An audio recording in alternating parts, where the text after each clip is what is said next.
Don't you have that much time but you wanna get snatched nose in just few seconds? Don't worry, let me show you my most favorite nose contouring hack to achieve snatched nose in just few seconds. Don't follow tweezer hack for nose contouring because it will remove your base and looks unnatural.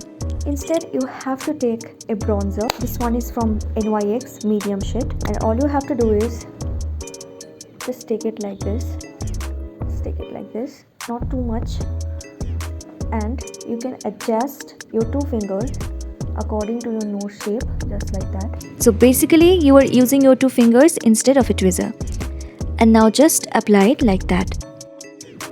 Don't use contouring powder because it will be hard to blend, however you can use light brown eyeshadow. Now blend the edges with your finger, remove the excess and smooth out the edges like that. And then apply your favorite highlighter and there we go. Snatched nose in just few seconds without any tool.